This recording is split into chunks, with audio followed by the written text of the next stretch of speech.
What's up, guys? John here. Quick video. I was watching a video from MeetKevin, Kevin Paffrath. By the way, I'm a huge fan of Kevin, and that's why I was watching the video. I watch his videos all the time. He's currently running for governor of California, and I highly recommend, if you're anywhere in the area or interested in politics, you vote for him. People know I generally don't even vote, but I would make an exception in this case if I lived in California, which of course I don't. I also wouldn't move to California, but maybe you're born in there. I think he has this "I'm not leaving" mentality, so he has strong identification with the California identity. So if you're like that, you might as well vote for him. Okay. The issue that I have is, despite a bunch of great advice, he gives a bunch of great advice, 0 to millionaire and retiring early, this video of his. I'll put a link in the description. And it has a bunch of great advice, but it has one thing that's wrong in it, and I wanted to address that. And the thing that's wrong in it is that he suggests that the debt avalanche payoff method reduces interest paid compared to the debt snowball. So this is factually wrong in many cases, not all cases, but I have a spreadsheet that I'm going to put in the description, and it's a Google Doc spreadsheet, and you can click it because I'm going to explain it here verbally, but if you want to see the numbers, I think the numbers will clarify. An example, one of many examples, where the snowball will actually have you paying less debt and less interest money as well. So the first thing he gets wrong is that the avalanche method will reduce your interest paid. And then the second thing he gets wrong is that the main benefit of the snowball method is that it is mainly a psychological benefit. So there certainly are important psychological benefits, and those are not to be underestimated, but those are hardly the main benefits. Even the main benefits that are allocated or claimed on behalf of the avalanche actually fall in favor of snowball method in some cases. So the spreadsheet will give the details on that, and I'll speak to it now. And just some side notes. Dave Ramsey is a big proponent of the snowball method. And I think if you asked Dave Ramsey, he would harp on the psychological benefit, but that is sort of a middle tier benefit that is a bridge to Ramsey's main concern, which is sustainability and actually obtaining a debt-free status. And so it's not psychology per se that's beneficial. It's the fact that positive psychology often leads to retention for the majority of humans. Now, there is a minority of people that have like a different psychology, and it could be the case that Avalanche is great for them. And Kevin touched on that, so it might be his personality. He said at one point that too much passive income will basically lead you to sloth.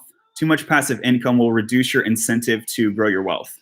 So if you're that kind of person, maybe the snowball is not the method for you. If you're the kind of person that if you are put at ease, you will basically go into a state of like relaxation, like carte blanche permanently. So if you're susceptible to great motivation loss and when you're in your comfort zone, maybe don't get in a comfort zone. But I think for the majority of people, and certainly if we're thinking from an economic mindset as opposed to a financial mindset, there's utility to a comfort zone for the majority of people. And the majority of people will have benefits to that comfort zone, but they won't be so dominant that you'll like lose all of your motivation to work. You may slow down a bit, but if we're looking at overall quality of life, I think most people would still take high quality of life and a little bit less wealth compared to utter wealth maximization, and you sort of like suffer, diamond hands power through, and you end up with a little bit more money. But frankly, if we're talking about the avalanche method, you don't even end up with more money in a lot of cases. Okay, so let's go over this. We talked about Dave Ramsey as like one of the guys that makes snowball a big deal. General benefits, we'll go over the general benefits and then we'll go over the numbers. So snowball benefits, one is psychology, so that we talked about quality of life and also retention. It is robust to unexpected costs and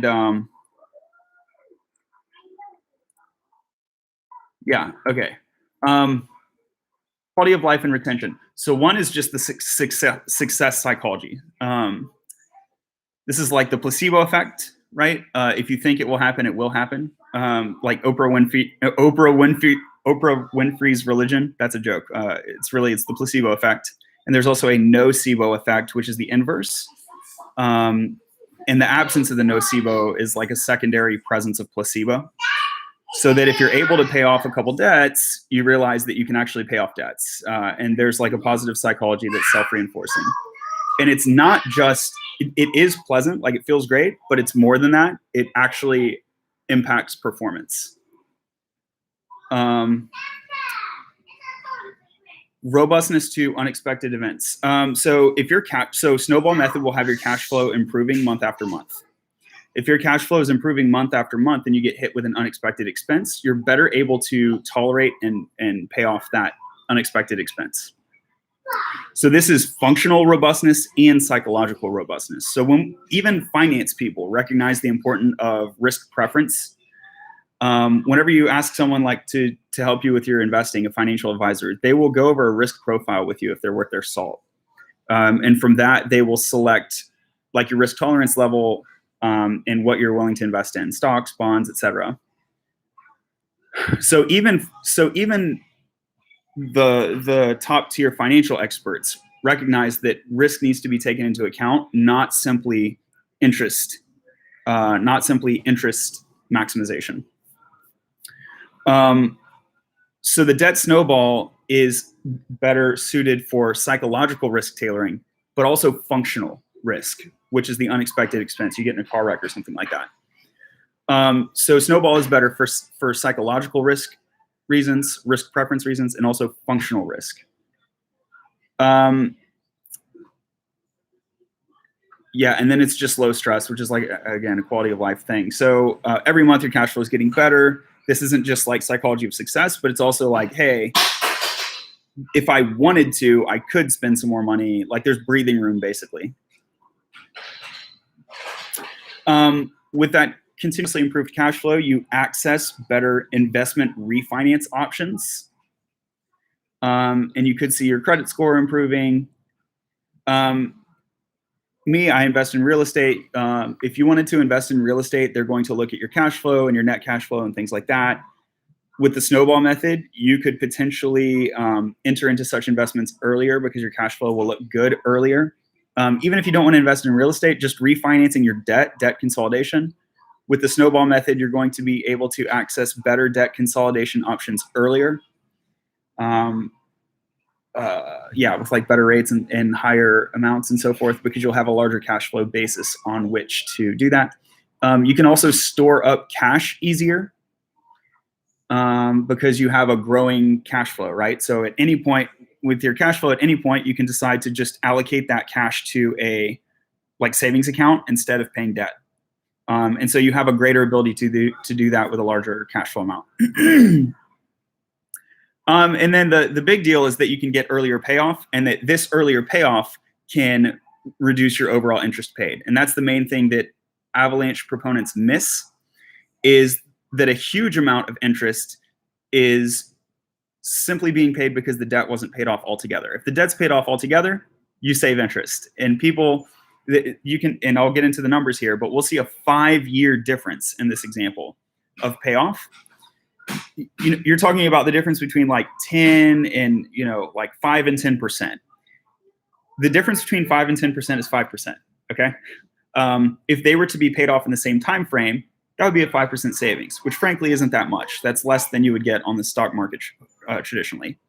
The real problem is not whether you select 5 or 10%. The real problem is whether you get it paid off in a year or 10 years. That's where the real expense comes from. So it's not the percentage. It's the overall life cycle, the amortization of your debt.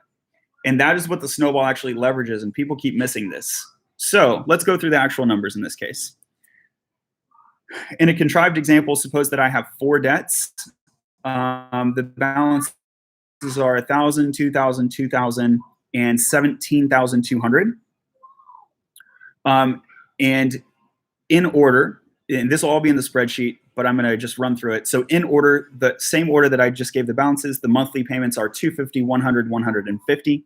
The interest rates are 2, 3, 6, and 12. So basically in this case, I have a large balance with high interest.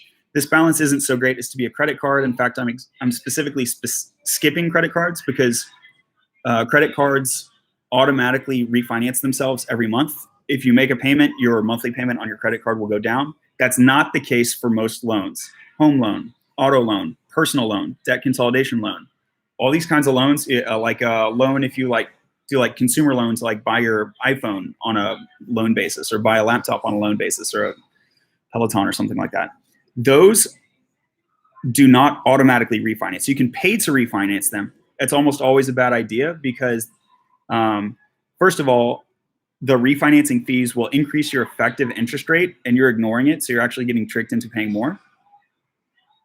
And second of all, if you're not tricked and you actually crunch the numbers, it's usually just not worth it. It's usually just better to proceed with the current life cycle of debt at the current monthly rate and the current interest rate.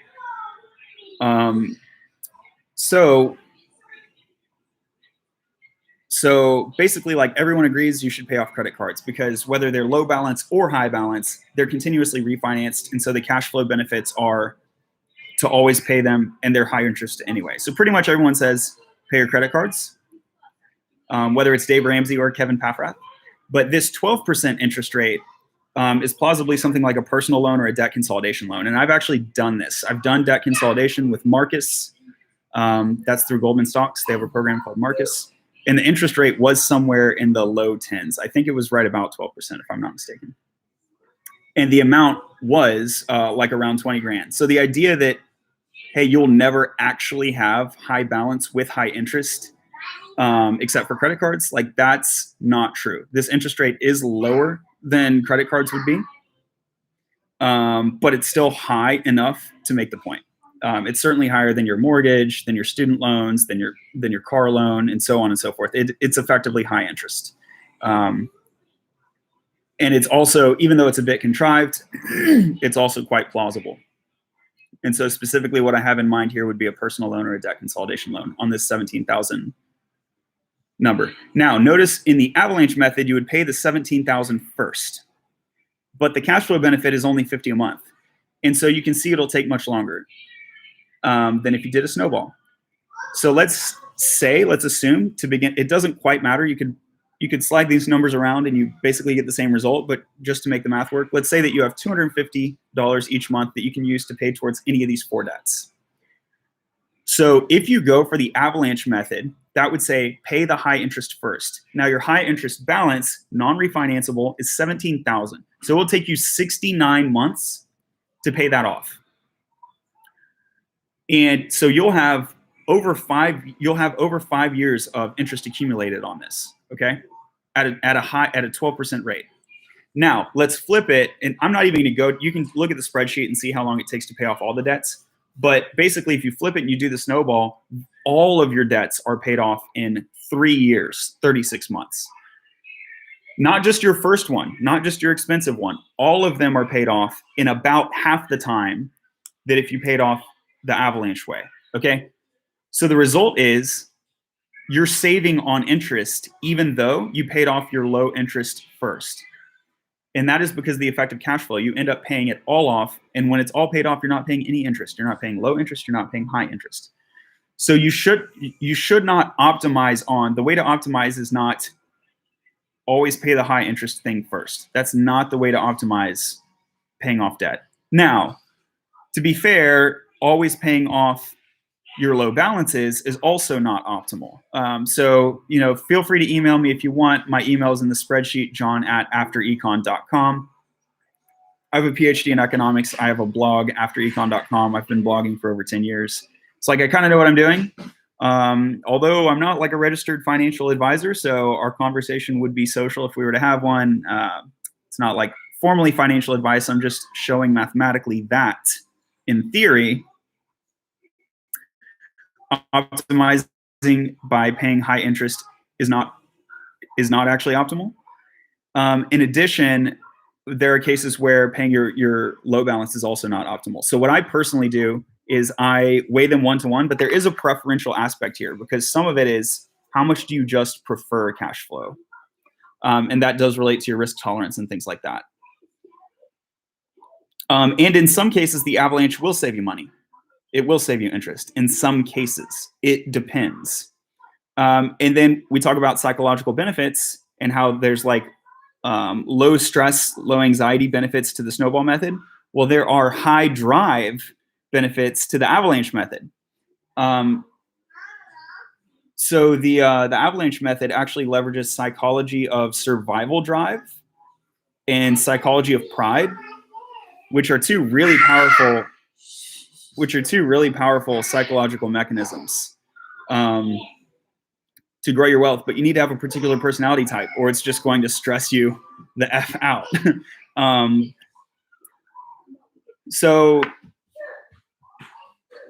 What I do personally is I have what I call a janky debt spreadsheet. I actually invented a concept called janky debt, and the purpose of this is to allow you to compare positive return investments alongside negative return debts, alongside zero return cash flow, non-zero.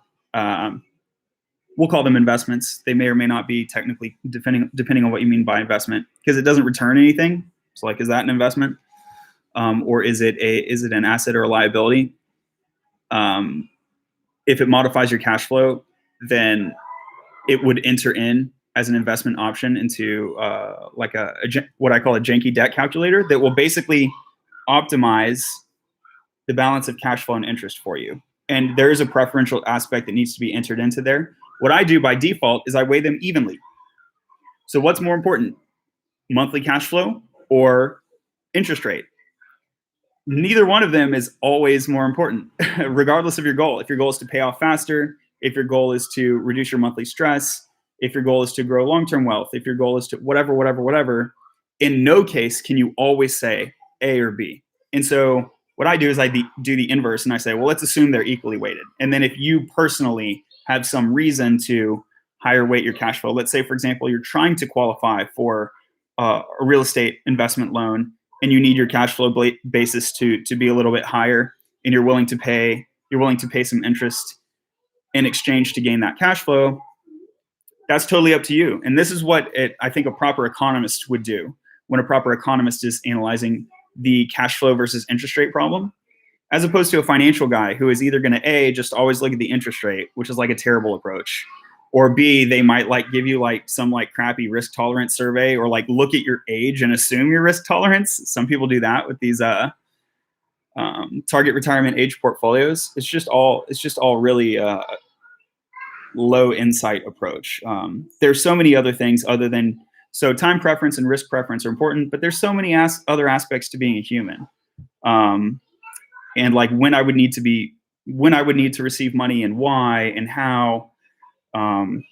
The other flaw I see happening a lot is just cash in, cash out. Like there's this black box investment portfolio and you can only cash in and cash out of it. And there's no concept of like, well, what if I put money in and I can actually do stuff with the money in there, like a 401k loan. I pay into my 401k, but I can still use my 401k to give me a loan to pay off my debt. And then I'm paying interest to myself instead of to a bank. So anyway, I think with sophisticated investment advisors, you'll see stuff like that. But like sort of you visit, some nameless website. And this is the sort of thing you see is just like interest rate only or interest rate and risk preference, and that's about it. Okay, that was the end of my rant. Yeah, so basically you can email me at john@afterecon.com if you want this janky debt calculator. I'm also a programmer. I'd like to make an app out of this, but it's never been a priority for me. So basically you're going to have to email me to say, hey, people actually care, and then I'll possibly give it to you. But thanks for tuning in. And the key takeaway, once again, is that the Avalanche approach to paying off debt does not always save you interest. It does not always save you interest. And the main benefit to the snowball method, that's like a subjective determination. Perhaps for you, the psychological benefits are the main ones, but it's not the case that you're making a choice between like being happy and paying off your debt faster. I feel like that's the way that Kevin was kind of framing it. And if it's like, well, I'm going to suffer to maximize my wealth, that's worth it. But that's actually not what this choice is. You very well might be choosing high stress and low wealth. by choosing the Avalanche method. And I think it is a good default assumption to say by default, let's go for the snowball method. If you want to be a little more sophisticated, then let's evenly weight cash flow and interest with what I call my janky debt method. And if you want to be extremely sophisticated, you can do tailoring from there. But it's really a minority of cases, if there's a case anywhere, where a pure Avalanche approach is optimal. Okay, thanks for tuning in. Have a good day.